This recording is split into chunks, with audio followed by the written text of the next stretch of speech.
Welcome to Pitch It To Me podcast, a show about the subjective past, present, and potential future of Flesh and Blood design. In today's episode, we'll be checking in on Armory Decks and how LSS uses them to support the game. You can find us across all socials, such as Bluesky and Instagram, at Pitch It To Me podcast.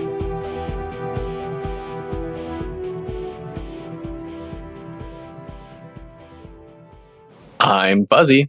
I'm Joel. And I'm Clark.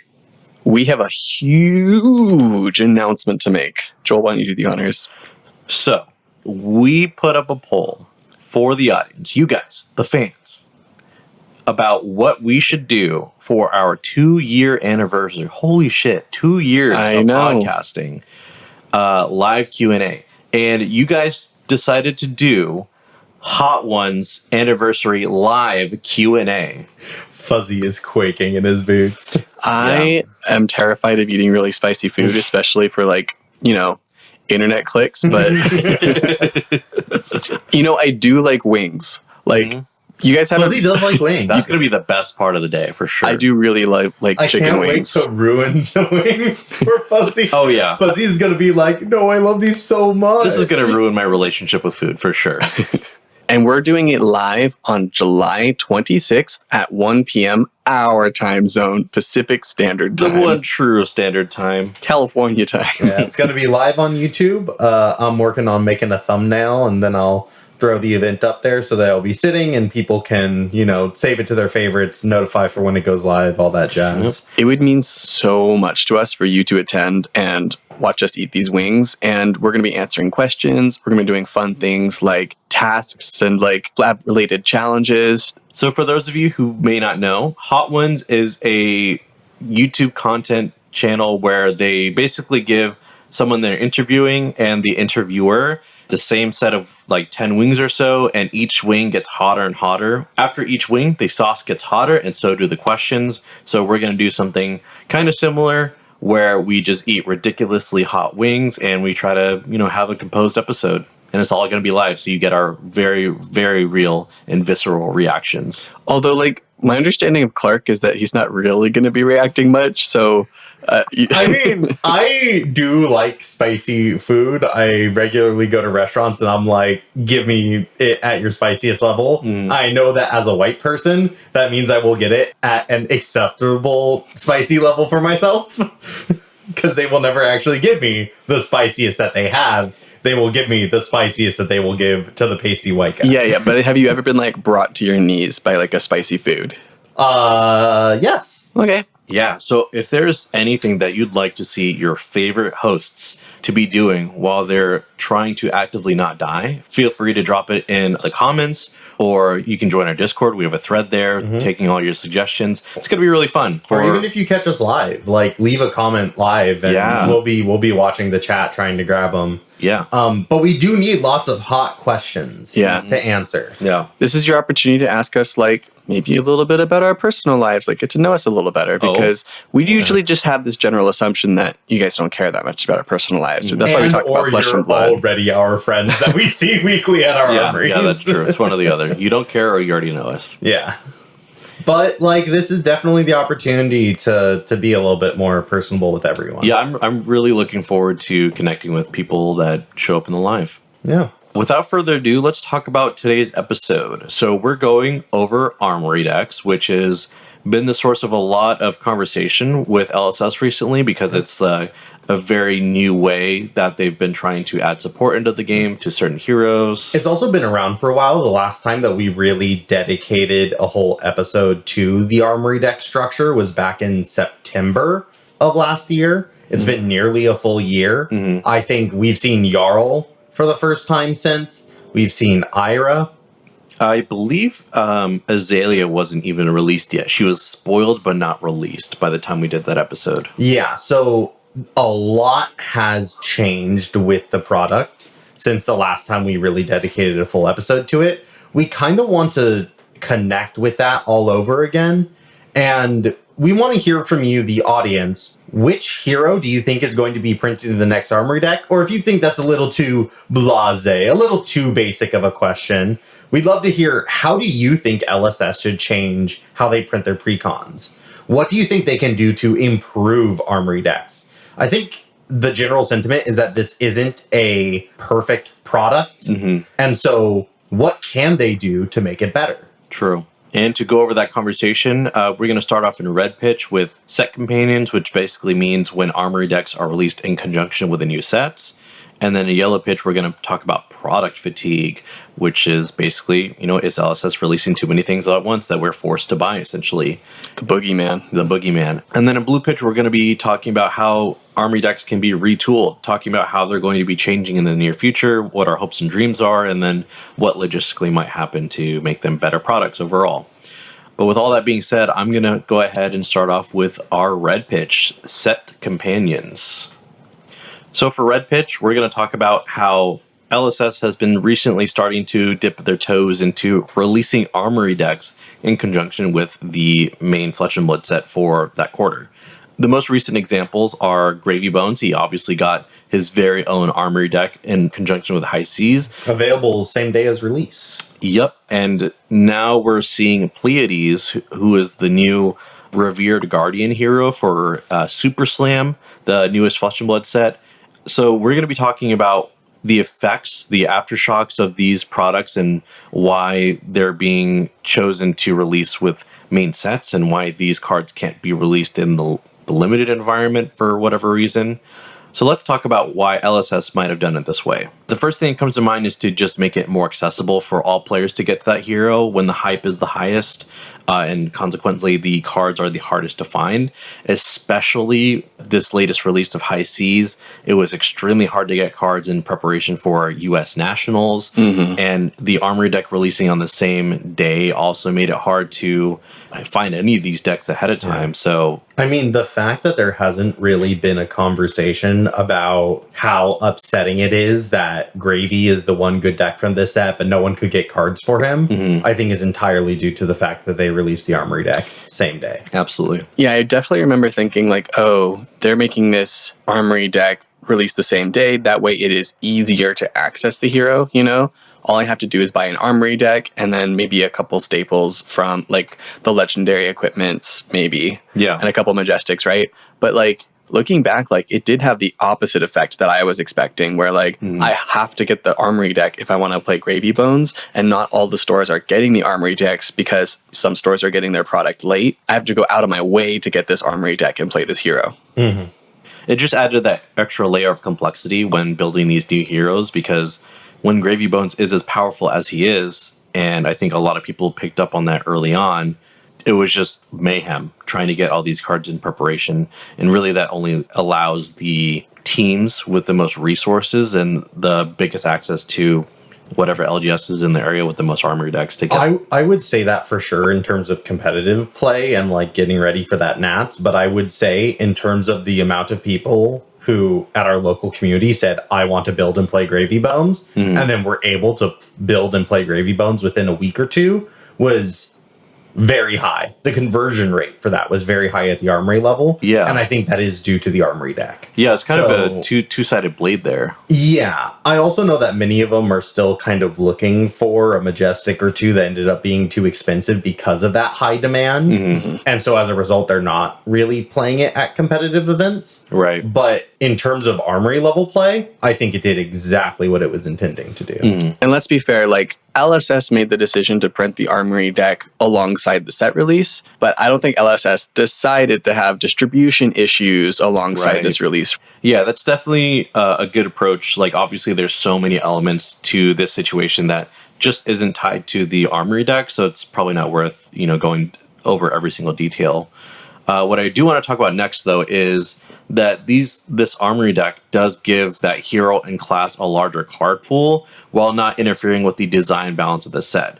Especially with Gravy Bones, because he's not only a new pirate, which is new to the game, but he's also a necromancer, which is new to the game. So it makes sense that he needed that extra bit of focus to give him viability across the metagame without just making him the best hero in limited. That makes sense to me. Yeah, like they probably need to print some extra necromancer cards because they have seen it before. But what are they going to do? Like 50% of the limited pool is necromancer and then like 25% mech, 25%. They could actually have done that and it probably would have been too bad. Like you can have a unbalanced draft environment, but that would be pretty radical. Yeah, I don't know if I would like that either.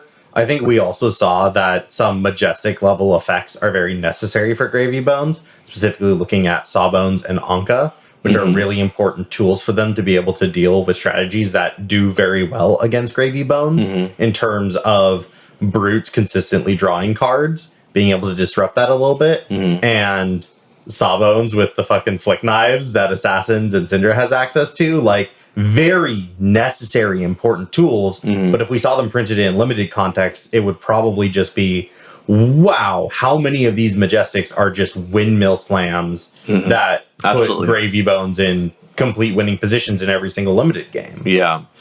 More to that, there was also the loot the series, like loot the whole, loot the arsenal, things like that. Those cards are extremely powerful, but I wouldn't want to see those in limited, because now, like, what this now he also gets disruption. Right, exactly. Like, it just seems like a lot to include in a limited environment. Not that I care that much, but you know, to some people they might care. It definitely did not belong in the limited environment. Gravy is already looking to be maybe one of the more powerful heroes, and giving him these extra tools just would have made that ridiculous. Yeah, absolutely. The other thing I think was pretty spot on for LSS is the anticipation of demand of people, the amount of people wanting to play Gravy Bones. Clark already alluded to this, but most of our armories have like several Gravy Bones players. Either they have it sleeved up, or like as soon as I get some cards sold or get my singles in, I'm going to play Gravy Bones. And I haven't seen any like Puffin or Marlin players, you know? Right. So it makes sense that Gravy Bones was the one that got the Armory deck and not the other two, because like this is a highly sought after class, very highly anticipated, even before High Seas was announced. Like the minute there's a pirate or a necromancer, I'm jamming that. Though now I do think that begs the real question, which is, was that right? Yeah. Because like I mean what I was saying with Anka and Sawbones of them being very important tools to give Gravy Bones play into these other heroes, Gravy Bones is also the only hero from this set that seems to have any play into the wider meta. Yeah. And like how much of that is maybe due to the fact that he got these specific extra powerful tools in the Armory deck. Yeah, it's like self-fulfilling, you know? Yeah. Like part of why he's so popular is because LSS made it easier to play this hero, you know? And we did see that had a very clear impact on Aurora. Like Aurora was not winning more than any, or was not like meta share winning anymore. She was not any more dominant than any other meta deck at any other point in time. She was just played at such a high rate that she ended up winning more events all over the world in the 2 PQ seasons that she got. And how much of that was due to the fact that we got an Aurora Armory deck? Right. I mean, LSS is kind of picking winners when they do this. Do we think that's a good, healthy thing for the game? Now, I've been getting more and more vocal about this point, so thank you for bringing it up, Clark. But it has been a little peculiar that the heroes that they've chosen to buff have been getting armory decks. Like even back when KO was a thing, I think that was pretty deliberate. And I mean, everyone was said that was what they were worried about, right? Here's this hero that's already powerful, and then you print an armory deck, and it's only going to shoot him through the roof. Yeah, and it just seems like they have clear winners already picked out. Like Puffin and Marlin feel like they have so much missing from their kit. And they're also tied to like very niche keywords in their respective classes. Like Golden Cogs with Mechanologist is something that was only in High Seas, and it still feels like it's not enough. And Marlin is using the weaker evasion keyword of Overpower and is working with this cost curve of 2. And wants to run a lot more blues, which Rangers just have not done in the past. And also harpoons. Yeah. How many harpoons are in the game? The answer is 2 red ones. Yeah. Is that really enough to build? Like, what if Marlin got the armory deck and she got another red harpoon? Are we looking at a completely different meta game where Marlin and Rangers are running the meta rather than Gravy Bones and his allies? Yeah. It's entirely possible. Absolutely. And so all these reasons that we mentioned so far make a lot of sense to me for Gravy Bones. Like he's a highly anticipated hero. He has powerful cards in the armory deck that you don't want to see in draft. You want to make it really accessible for players to get a hold of this new hero, new class, new talent, whatever. But now we're getting one for Pleiades, which to me personally, it doesn't seem as obvious as to why she's getting it. Like, I mean, can I posit something? In Dusk Till Dawn, would there have been a Prism Armory deck? Yeah. I think that's why there's a Pleiades Armory deck. Interesting. I think it is a pretty hero with cool aesthetics that they think is going to be popular because it's a pretty girl with a cool aesthetic. The waifu tax, absolutely. And not just waifu tax, like punk rocker. Puffin's the Sky Explorer. Why didn't Puffin get an armory deck? Because Undead Pirate Captain is going to sell more. In a similar vein, when I look at the 4 heroes, we see the Dark Brute, like a dwarf villain, the dumb Shrek hero. Whoa. Pleiades. Like, I would say out of these 4, who's the main character? Yeah. It's Pleiades. Mm-hmm. And that makes a lot of sense. Like, you want to pick the hero that will sell the best. But from a mechanical point of view, why is Guardian getting an armory deck? Like, they already have one of the widest card pools in the game, the most transferable card pools in the game. And I think there's already a lot of auras, but, like, I guess they have something really specific in mind for her. What are your guys' thoughts? I will say, like, we've had a Brute Armory deck before, the KO one, which all those cards are still legal. Like, if you wanted to pick up a Brute hero, you could go buy that old Armory deck. And we kind of have a Guardian Armory deck in the form of Jarl Vitradi, but this would be our first talentless Guardian deck, you know? And I don't know that people are running to Jarl because they're really excited about the Guardian cards that he plays. I guess Mangle is one, but it's like the Ice and Earth is like what's cool about Jarl. So I like how we're hitting a tour to Flesh and Blood with all the different classes getting different armory decks. And so, like, it kind of makes sense that Guardian should get one eventually. Like, why not now, where the hype is really real for the Mastery Pack and the set? One thing that we also haven't talked about is how a lot of the times they should be picking the hero that is the easiest to pick up. I think they specifically didn't do this in High Seas. Yeah. But I think they did do it with Aurora, looking at Aurora versus Florian versus the Wizards. Aurora had the simplest, most straightforward, easy to pick up game plan. Similarly, I feel like Guardian, looking at the Brutes, the odd deck building that's going on with them, the intellect messing around with Lyeth, like, they are not going to be good for a first-timer experience because they are iterating so much on the play experience. True. Yeah, don't give them a 3 intellect hero or a 5 intellect hero, and KO underhanded cheat should not be a beginner-friendly hero either, so that just kind of leaves Pleiades. Exactly. I think Guardian's a good choice. We haven't had one. When I started my 60 for 60 series, as it is now called, I started with Bravo because I wanted to pick one of the beginner classes. It is simple, straightforward, good, and easy to learn on. I feel like Pleiades will hit those marks. I am excited to see the new Pleiades deck. I'm sure it'll solve a lot of issues with the Aura game plan and also just have really good Guardian stuff that hopefully everyone can use. That's pretty much all I wanted to say with my pitch. And I think now to go over more of the product fatigue that we've been feeling with these armory decks, I'm going to pass it off to Fuzzy and his yellow pitch. What do you got for us? Yeah, I've got kind of a heavy topic today, product fatigue. I guess if I could just give a little definition real fast, it's this idea that this game that we love reading about, hearing about, playing, is doing a whole lot of stuff, like constantly printing new cards, new sets, new products next to the sets, stuff for us to care about, and we can only care about something so much for so long before we get a little tired out. So product fatigue happens when a company's printing too much stuff over time. Magic the Gathering is really notorious for that right now because they'll have sets, spoiler seasons layered on top of each other where they're hearing about 2 sets at the same time and they're like, how can I care about both of these things and get hyped for both of these things simultaneously? Like, you start to lose track of like when things are coming out and the game starts to get away from you a little bit. I'm not necessarily going to say that we're there right now. I'm going to talk about that with you two a little bit later. But right now, in the context of Armory decks, I want to remind us just how much they've been releasing these Armory decks specifically over the course of, let's say, the last year. Because they've only been doing Armory decks for like a year and a half, maybe. The KO Armory deck, I think, was around like March 2024, something like that. Yeah. Yeah, so just a little over a year.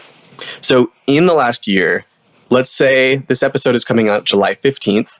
I'm going to give you guys a little wiggle room on your answers, but I counted how many Armory decks were released since July 15th, 2024. If you two had to guess, like, how many Armory decks have we seen in 1 year, which is a long time in Flesh and Blood terms. 1 year.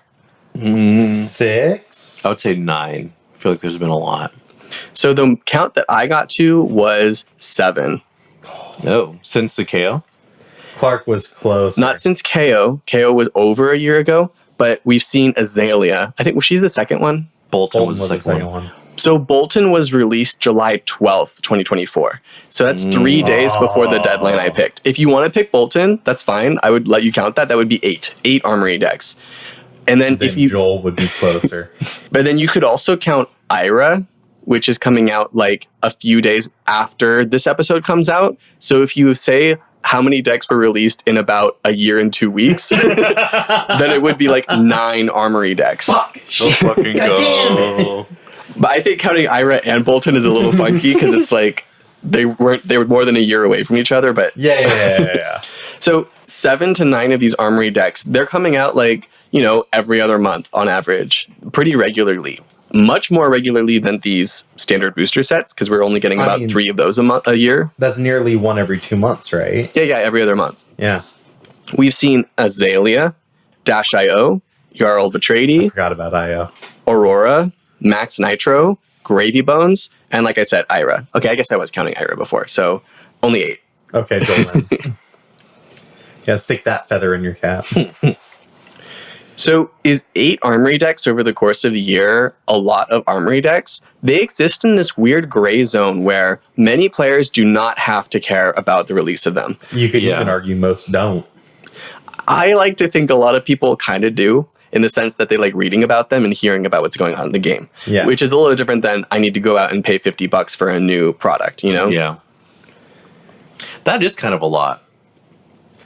If I can be honest. It is a higher number than I was expecting when I started to look it up. It is a lot more pre-cons than I was expecting LSS to print in a year. Because you said 6? Yeah. And the answer is like 7 or 8, So talking about product fatigue, I think it's a symptom of something that's very, very good. We like this game and we want a lot of it. I think I speak for a lot of people when I say that we're really excited to see what the future of this game has, what they're going to do next, and what we're able to add to it. Because seems like there's a lot that we are excited for in the future, For a very small example we've been talking about on our last episode, I would like to see the beat chest mechanic get a little bit more fleshed out. That's a small example. Right. I would like to see more rune blades because I like rune blades. I'd love to get a reprint of Briar or Yeah. Briar was really fun for me. I really enjoyed that. Aurora reprint with Earth. Kill myself? I'd like to see new combo lines added to the game. There's just so many examples of cool stuff they've done in the past that I want them to do in the future, and they have to print product to do that. They have to come up with new things for me to buy, But if they do it too fast or they don't do the things that I'm looking for, but I still feel like I have to participate, if they come up with new stuff for me to get hyped about that I didn't even think about before, it could lead to me getting a little bit fatigued over time. I mean, how much of this is just us feeling fatigued because we play in multiple armories a week?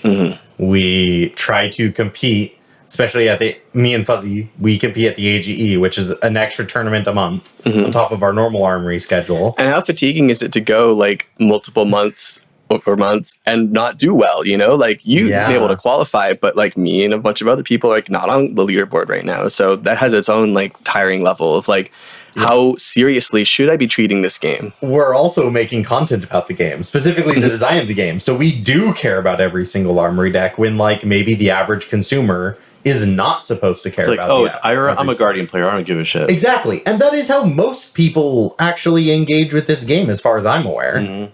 We don't touch grass. We just talk about flesh and blood. Although I do think this game is I don't know, maybe I'm coming from Magic where it was pretty easy to kind of care about most of the cards that come out because I'm going to be drafting them in limited. I feel similarly about Flesh and Blood. I want to see every card that comes out in the new sets and how it's going to impact.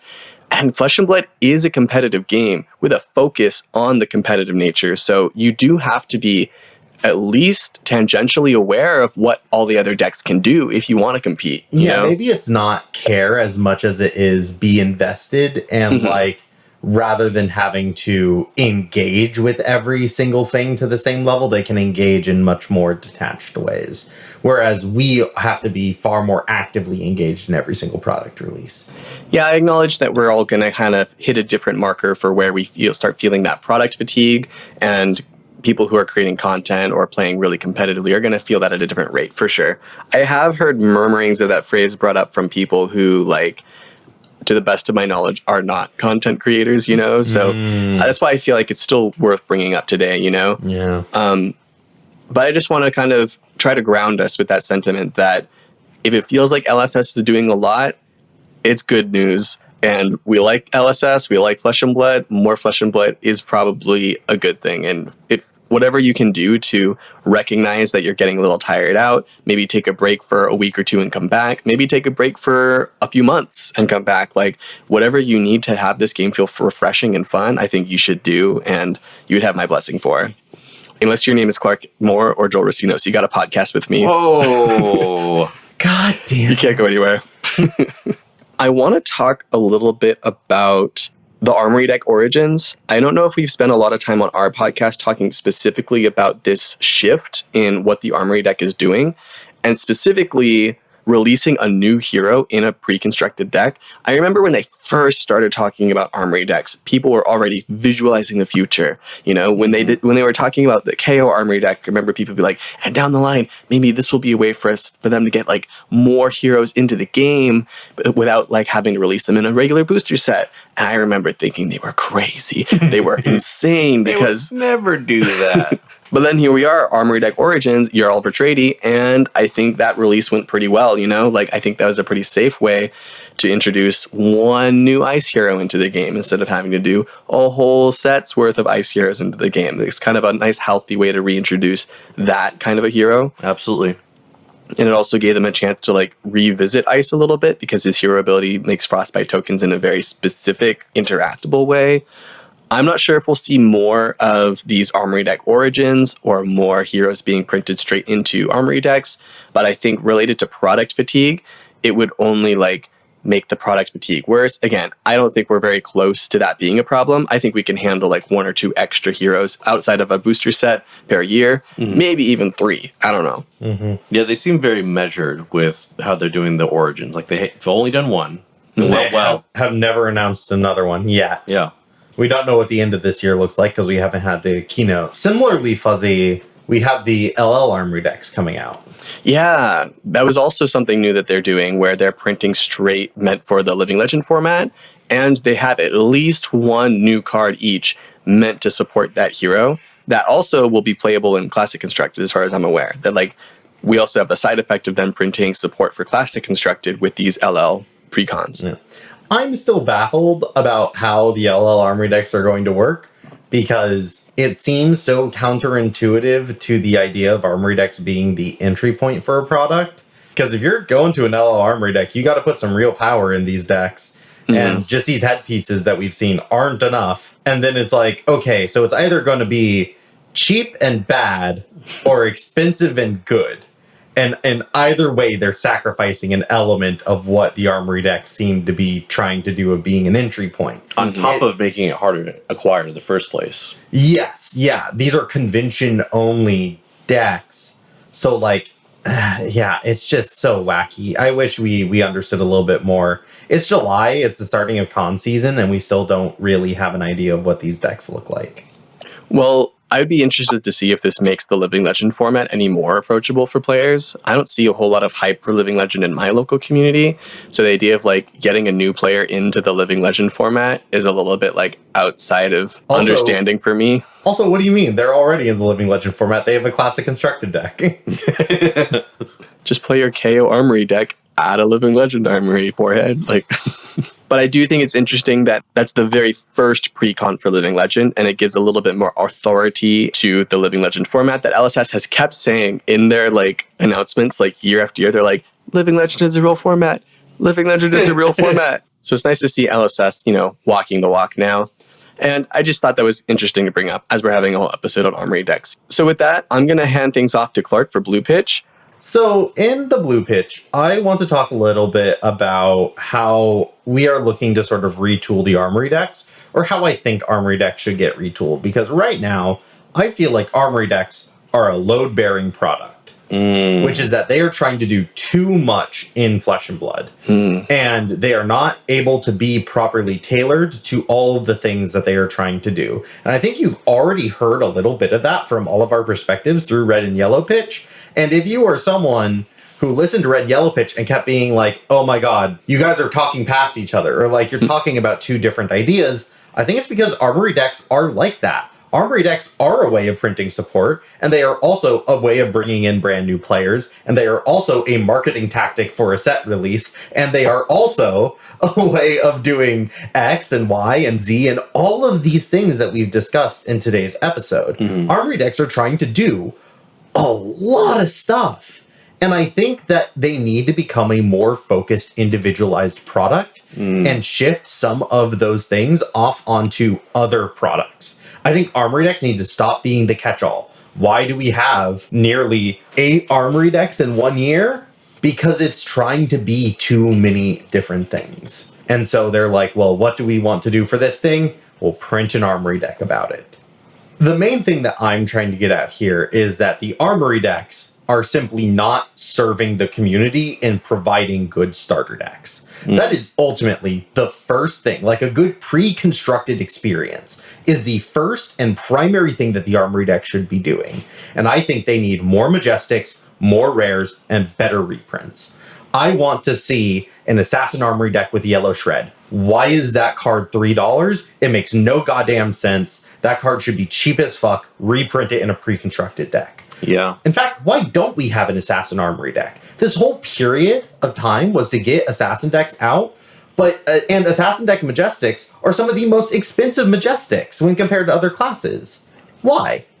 Why is there not a deck with Bonds in it? Or Persuasive Prognosis? Fuck, give us Codex of Frailty in an Armory deck. I'm not so sure about that one, buddy, but like, they're definitely too expensive. I mean, ultimately, this is why I started my article series, originally called the Armory Deck at Home. It's now called 60 for 60. And yes, if you're wondering when are we going to pitch our own things again, here's Clark coming in, self-plugging. This article series that I've been doing for a while is because I do not think they are printing Armory Decks with the intention of teaching new players how to play the game and learning about the game and giving them a powerful deck that they can take to Armories and win with. Because the power level is too low, and it is either too simple or too complicated. I feel like they are consistently jumping between the two markers. Gravy Bones is a very difficult hero to play, and I don't think the deck does a solid job of giving a good Armory deck experience for Gravy Bones. I don't think that is super playable right out of the box in terms of its complexity level and how you need to play it to win the game. And in a similar vein, I am not sure if the Dash.io deck was very good. It had too many items in it, and it wasn't consistent enough. It had attacks that cost too much. It had wrong items in it. Like, some of the item choices were just weird. And the Max deck? God, do we need to talk about the Max deck? Nah, that's pretty bad. I think everyone understood that that deck was not constructed great, and it didn't have the power level to hold up to other decks, even though in the video that we saw that showed the deck off, it beat the Aurora Armory deck. But I think you show up with an Aurora Armory deck versus the Max Armory deck, the Aurora Armory deck can actually get wins at a Armory. The Max deck isn't. Yeah, absolutely. At the end of the day, that's what I'm kind of leaning on. That there needs to be better reprints, more Majestics, hell, throw in some legendaries. In fact, I think all Armory decks should cost $10 more and just be at the origin power level. Give me more Majestics, give me a legendary, give me more power in the deck, because that's what I think you need to actually make a good playable experience out of the box. And pick the right design and the right cards and the clear enough purpose in the deck that it can help players play it, right? I think, Fuzzy, your example of Dash.io was really solid there, because Dash.io is a complex hero, but she's doing one complex thing. And once you get your head around that one complex thing, that's what the entire deck functions around. In my most recent article, which I hope is out, I do one on Slippy, which is built around Kiss of Death. Kiss of Death is actually a little complicated in how Kiss of Death works. All the niche little interactions and the ways that you can flick it and the ways you can recur it back onto the combat chain would take up the mantle, all very complicated. But the moment that you understand it, the moment that you see it, that's what the entire deck is built around, and it's powerful. You can take it and win with it. Yeah, I remember pre-reading your article because I get special privileges. And I was really enjoying just like listening to you list all the interactions and the way the deck plays, and I would have been excited to get my hands on it and test it out. Yeah. And so I want us to imagine, what if the Ira deck was an Origins deck? Like, why don't we just get a legendary version of an equipment? Why does it have to be the rare chess piece? Why can't it be a legendary chess piece? I feel like when you're bringing this up, I get caught in a tension of meaning because Origins means a few different things, you know? Yes, like it means printing a brand new hero that we haven't seen before in the classic constructed environment, while Ira was technically released as a promo earlier. Yeah, but also like it means that they get to print a legendary, whereas the rest get Majestics, and the power level between... They also get more Majestics. Okay. That's another big marker for me. And the power level between a legendary and a majestic and a rare can sometimes be really nebulous too, where it can be like kind of splitting hairs between like, is this a majestic legendary piece of equipment or is it legendary? Like it has the tag on it. So people don't usually argue about like whether it is or it isn't, but like maybe some of the pieces in the Ira Armory deck could be considered legendary. Like the arms piece is really splashy and cool. It has a repeatable effect. Like why couldn't that be considered a legendary? So, but like the big thing that I think you're trying to say that I totally agree with and totally vibe with is just more, you know, like they can afford to put more Majestics in these decks, especially when the Majestics aren't that expensive, but also it's their game. Like, are they really that afraid of tanking the secondary market? Like, why can't we get some really clutch, like $50 cards, like reprinted? Is it an accessibility issue? Like, in my mind, I'm definitely looking at some of these Majestics that have just climbed in cost because they are Majestics and they have to be run in every single version of a deck. Yeah. And I'm going, there is no reason for that card to hold that value. It does not need to hold that value. It is going to lose that value the moment that the Heroes LL just reprint it. Because it just makes it harder for every single person to get into that hero. So if you're printing an Armory deck for that hero, it should have those Majestics in it. And with Slippy and the Kiss of Death, I was able to do that for cheap because those, I guess, Hunted is kind of cheap for those Majestics. Not Saber Bloodshed, not Bonds, but some of them. I also think that they need to not use it for support. I think every time they've used it to print support, the support has been underwhelming, not enough, and has made for a worse product that has sold less. I agree 100%. Let me get a clarifier here. So every time they print new cards for that hero is getting support. Like Yes. KO got Savage Sash and he got support, right? Yes. Are you saying like don't print any new cards? I'm not saying that per se, even though I am a little bothered by how much the value of the decks is wrapped up in the new cards, and I'm hoping they can shift some of that to reprints. But no, I'm saying they should stop selecting heroes like Bolton, like Azalea, like Max. Okay. In my mind, unless you are giving a really brand new play experience for those heroes and printing lots of new cards, it is simply not worth the time. You need to make like nearly half of the deck brand new cards, in my opinion, for it to be a worthwhile printing of support. And I don't think they want to do that. And I don't think they should do that. Because like you have said, Fuzzy, it makes it a must-buy product. If you play that hero, or if that hero ends up being good, you must spend $50 on that Armory deck. That doesn't feel fair. Whereas if they like return to that hero or give them some expansion slot cards, then it's kind of, you can just buy the singles more often. I'm not saying that there is a better product out there right now for how they can print support. I'm saying Armory decks are not it. And they need to let go of it being that. They need to take that as a part of its load bearingness and remove it. They need to open up more space so they can do a better job on these other elements of being a better pre-constructed product, of being a better beginner product, of being a better entry point product. So you're not saying let Bolton starve. You're saying Armory decks are trying to do too much and you think they should focus on just being a good new player product. Yes, and being a way of giving support to old heroes is not what they are good at. Every time they've tried to do it, it has been underwhelming. I also still think that the Bolton Armory deck was one of the better constructed decks out there. I was very surprised by how well it played out of the box and how much power it had. I really liked the Lumina reprint in it. But every single time someone brought it to an armory, I'm like, just buy a Spirit of Arena and put it in there. Otherwise, you're never going to win a game here. Facts. And if they just put in that one card. So I think, yeah, needs to stop being a way of printing support.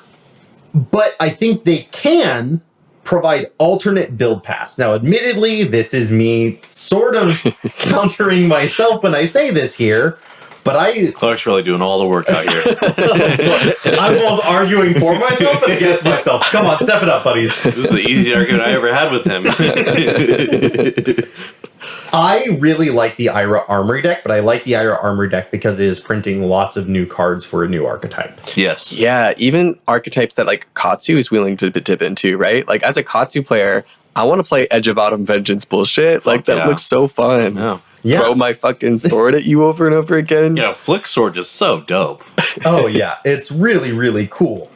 Now, when I say that they should just be printing sort of more value in these decks, some of that value could be like this, right? It could be printing lots of new commons and rares for a strategy, in which case I think it becomes a lot better at printing support, and I think it becomes a lot more viable to treat it as such. But I also just really like the idea of Flesh and Blood no longer being like someone puts the hero down and I know exactly what they're doing. Yeah. Like, it's really, really good at the competitive level because the meta is already as cluttered as it is. I don't need to be like, oh my god, is this going to be pistol dash or boost dash? Hold on, let me figure out if I need to run 70 cards or not real quick. And it's like, you know what? That's a little frustrating, but I think at the Armory experience, if someone pulled out Tiger Katsu, I'd be like, fuck yes, dude. Yeah, true. That is cool and fun, and I want to see how that deck functions. I want to see your weird brews at my armories. And so if the Armory decks could like make some of those fringe decks just a little bit more playable, just a little bit more spice, maybe it makes a top 8 at a PQ and Scowling Fleshbag does an interview with the guy or something, right? Like, and we get a little bit more gas in the community about building heroes in weird and different ways. I would love to see that. And I think Armory decks could be a way of doing that because they can print such wide, common, and rare support. They just don't. So if I have to pick between it being printing support with a bunch of commons and rares or giving a better out-of-the-box play experience by giving more and better reprints and more Majestics, I'm going to pick the better out-of-the-box experience for new players with Majestics and reprints versus the support path. And I think they are two different paths, by the way, that they can go. I do like this idea of a completely separate playstyle being printed in these decks because it also sounds optional, you know? Like if they print a Tiger Katsu Armory deck, I don't feel obligated to go out and buy this new deck because I don't have to play that playstyle, you know? But if it becomes the meta version of the deck, maybe you do. Yeah, that's true. And that would be kind of cool if they were able to print this Armory deck that is like meta defining. Like, but on the other hand, you know, they can print stuff like Beaming Blade Bolton is the focus of this Armory deck, and then it's truly optional because that's not going to be good ever. Unless they print a bunch of cards for it and they make it good. But I think you all are definitely seeing sort of how I see it as two different pathways and a way of which way they can lean. But I think right now they're trying to have they're trying to do both and it isn't working. True. And I think they need to pick one.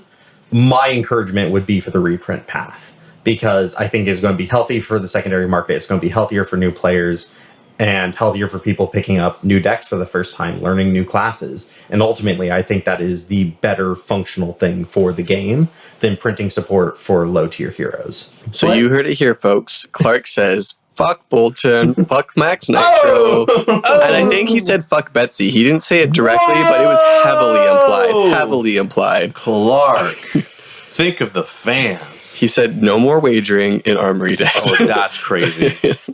All right. I do want to open it up to you two briefly if you have any closing thoughts on, do you have any ideas that hasn't already been mentioned about how they can retool and reorient Armory Decks to perform a specific function? And how can they change the product to get there? I've said it before, but I do think that we can use some sideboard slots. Yeah. Just print a set of Norun in there, you know?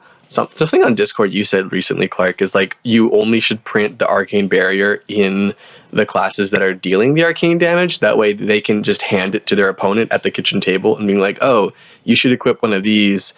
And that kind of made sense to me because then they don't have to worry about it unless it becomes relevant. In my Vincent Armory deck, it includes a full set of Null Rune in the cost structure. I think that would get you higher to LSS, not gonna lie.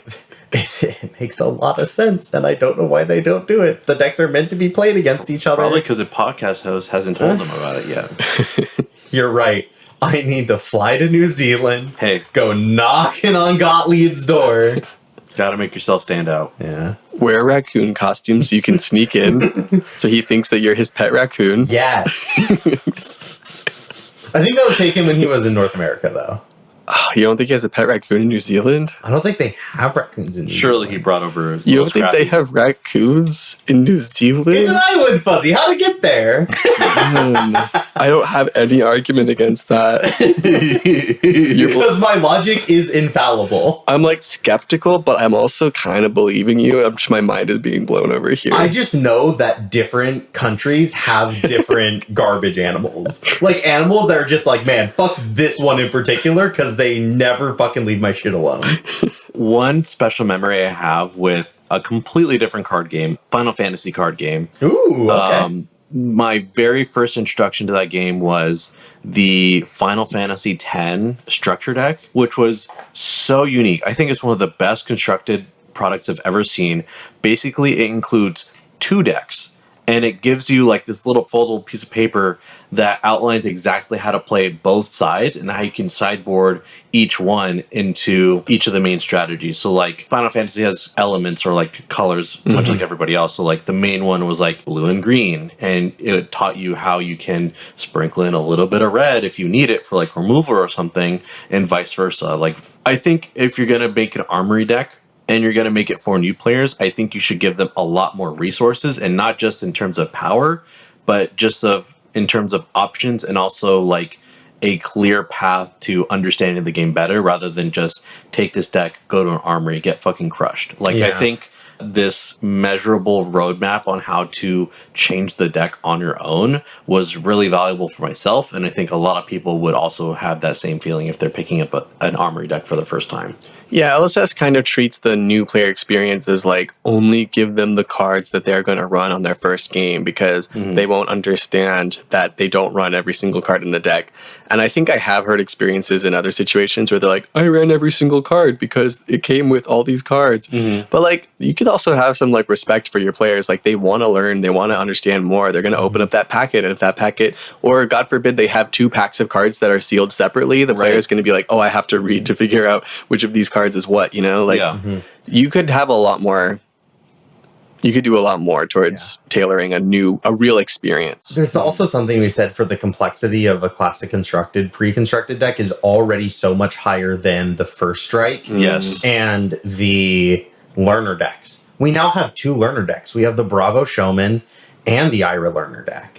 So like it's sans or reason, you can make the classic constructed a little bit more complicated, since it is a roadmap, like a journey to, you know, the 100%. They should already understand the combat chain, blocking and attacking, reactions, how armor blocks work and when to use them, how fatigue generally operates. All of that should be learned in First Strike. One, I'm surprised they haven't done another set of First Strike decks. I hope we I know. And they didn't even mention it for Super Slam. Like, how do we go a whole year without that, like, what felt like a pretty slam dunk product? I'm surprised they haven't seen that again.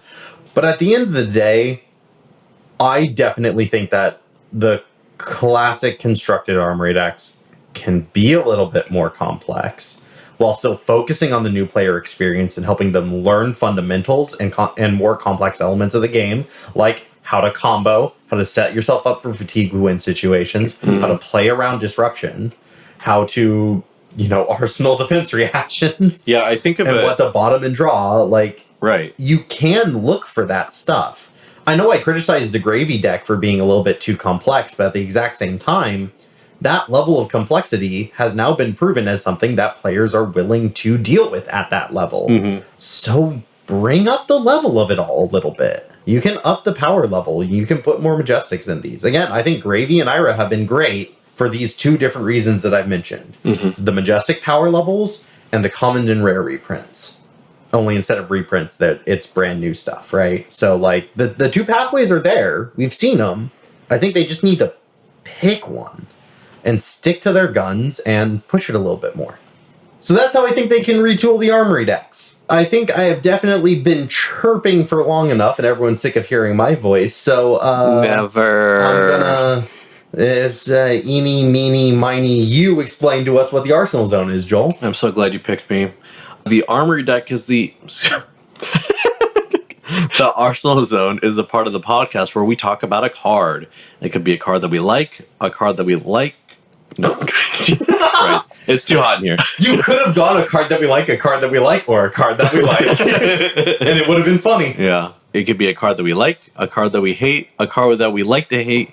Either ways, we're going to do so now. But first, we're going to start with a Patreon submission. Ooh. So for those of you who don't know, anybody in the $5 or above tier can submit their cards for us to shout out on the podcast, like we're going to do in like 5 seconds. And so be sure to join the podcast, or excuse me, be sure to join the Patreon if this sounds like something you want to hear out of our mouths. And for this episode, our patron is Dice Roll Noise. Mulvane!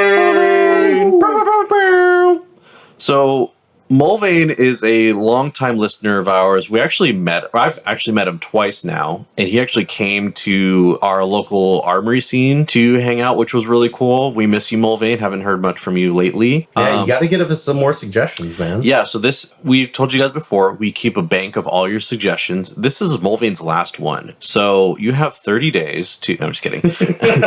We would like some more suggestions from you. We love hearing from you. Without further ado, their card is Remorseless. Remorseless is a 1-cost, 5-power, 3-block ranger action arrow attack that says if Remorseless is put into your arsenal face up, then until end of turn it gains defense reactions cannot be played from arsenal to Remorseless's chain link. And if Remorseless hits a hero until the end of their next turn, whenever they play an action card, they lose 1 life. Yikes. And Mulvane had this to say about Remorseless. He said, Remorseless, because my RTN win and end game was smashed by an Azalea sideboarding Dreadbore and drawing all of their copies of Remorseless. And I'm assuming this is when he's playing Riptide, because that's like his main hero. That's how we know him. So RIP to that win and end. I've been there. It sucks. Yeah. Remorseless is so good. Yeah. You know, that face up text is not being flipped face up. It specifically needs to be put into the Arsenal Zone face up. So flipping it doesn't do that for like, I think, not Deadeye, but like, I'm thinking Skullbone, I'm thinking Barbed Castaway, and then the 1-cost pump from the Azalea Armory deck that flips it face up and puts a aim counter on it. I like the art on this card. She's like taking out some weird creepy cabal. There's like definitely like Runeblade Enjoyers pinned to the wall back there dead. Oh, Neptune. And to be fair, that card fucked me up when I was this, right? Yeah, what I like about Azalea's original design is a lot of her arrows are so evergreen, so extreme. Well, Remorseless is not her specialization, but it's her on the art, right? So her arrows are so uniquely geared towards controlling aggro decks, like Red in the Ledger, which was not the card that we're talking about, but, you know, stopping your opponent from taking multiple actions, Remorseless punishing you for taking multiple actions in a turn. Just really unique toolbox, and Remorseless is such a strong card to this day, especially with the no defense reaction clause, like as Rangers are losing more of their powerful dominate evasion, Riptide having none, Marlin having only overpower. This card, I think, just will continue to see good utilization. Just, yeah, overall really good card. So thank you, Mulvane, for submitting this card. Please come back. We miss you. Return my calls, all that good stuff. And if you didn't hear your card shouted out today, don't worry. We bank all of your responses, so keep submitting, and we'll get to your card one way or another. But with that being said, I think it's time for our cards. Clark, why don't you go next? Yeah, the card that I want to talk about today is Test of Strength. I really like Test of Strength. Sorry, keep going. I'm trying to anticipate why you wanted to talk about Test of Strength, but I shouldn't do that. I should just listen to you. Oh, yeah. I say I like it. But like Clash cards and Victor have not been working out for me lately. And I think the meta is too open to be playing Guardian, so I don't like Victor right now. But I do like Test of Strength as a interesting little 4-block. It was run a lot in a lot of Project Blue lists as a way of getting more 4-blocks into the deck because they didn't have access to Sync Below or Fate Foreseen. And I found it interesting. I've also been playing with some cube ideas. Where I think the clashing for a gold and having the gold be a more and more important payoff is making it a more interesting deck inclusion. And I would personally be interested in seeing if Gravy Bones would start running Test of Strength. That would be so fun. I don't think Gravy Bone really needs the extra gold generation, but like maybe Puffin? Puffin has some pretty high-powered attacks. That's interesting. It's interesting, but also like it's not a card that I would feel comfortable running into like Guardians or Brutes, so like it would need to be a pretty targeted meta to feel comfortable for that inclusion. But I just like that it brings the clash mechanic, I think, really frontward. Yeah. As a result of it. And I like that. I like how anyone can run this card, but everyone's too scared of giving like gold to these like other big attack decks. Yeah. So that's my card. Fuzzy, what about you? What's my gift for the week? Well, would you phrase it like that?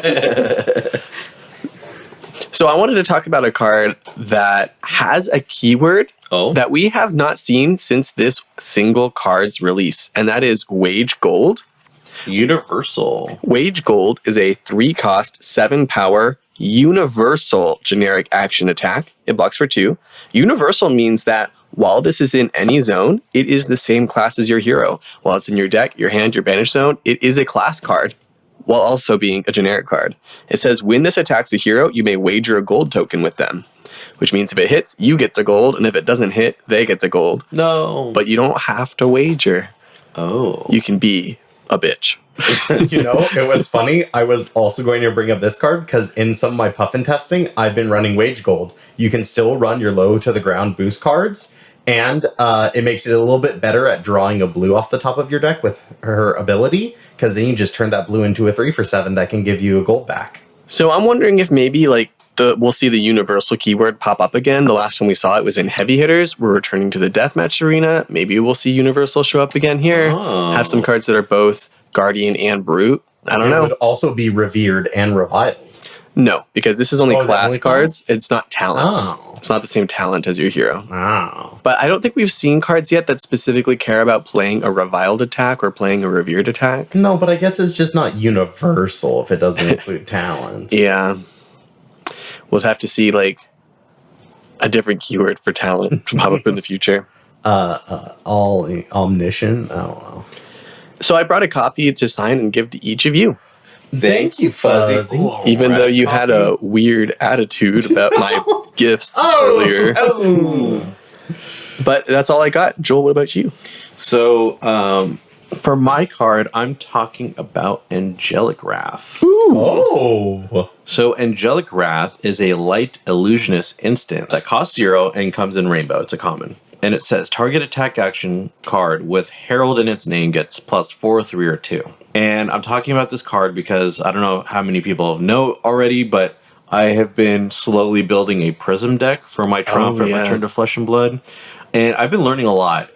This is a deck that I've really struggled with accepting back into Flesh and Blood because, number one, as soon as the original Prism Living Legend a long time ago, she immediately got her second printing, which is a treatment that we haven't seen thus far in any other hero. Maybe not like immediately, but pretty damn quick. It was like within a few months, I feel like. All that being said, I have wanted to understand Prism more because I consistently lose to it, even though she's been in the game for a while.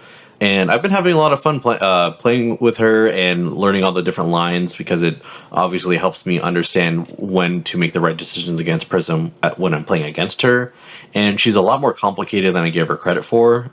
So this is just my soapbox. Prism's kind of interesting. And I think she has a kind of unique place in the meta right now. Wow. So, yeah.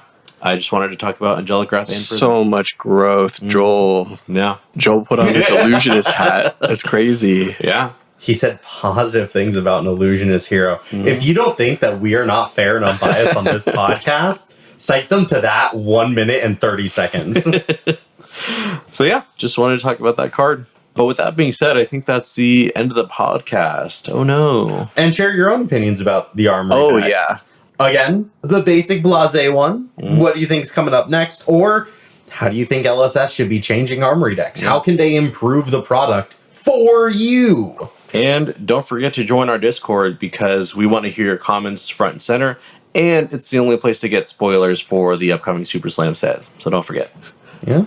And join our live stream on July 26th. Yeah, bro. 1 p.m. Pacific Standard Time. Be there. The loser gets kicked off the podcast. No, loser becomes host number 2.5. No! Even worse.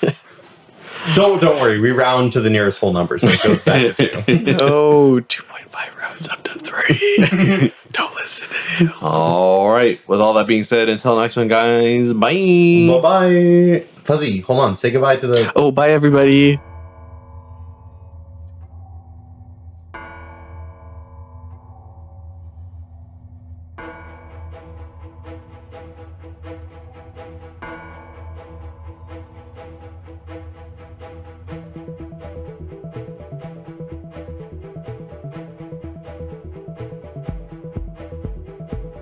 Pitch It To Me podcast is hosted by Joel Recinos, Clark Moore, and Fuzzy Delp. Our executive producer is Talon Stradley. Our logistics coordinator is John Farkas. Music is produced by Dillon Hulse. Logo is designed by Han V. And our sound mixing is done by Christopher Moore. Last but not least, thank you, the listener, for taking the time to listen to our podcast. Be sure to give us a follow on your favorite social media platform at Pitch It To Me podcast.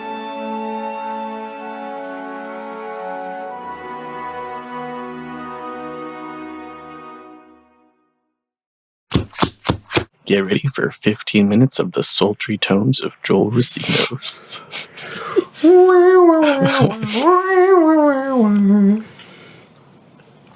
And Clark Moore, apparently. oh, you just know. Clark's got to get his grubby little opinions into every pitch. Well, like you guys already figured out that I'm the revered hero? Or, fuck the reviled hero. Fuck the joke. God damn.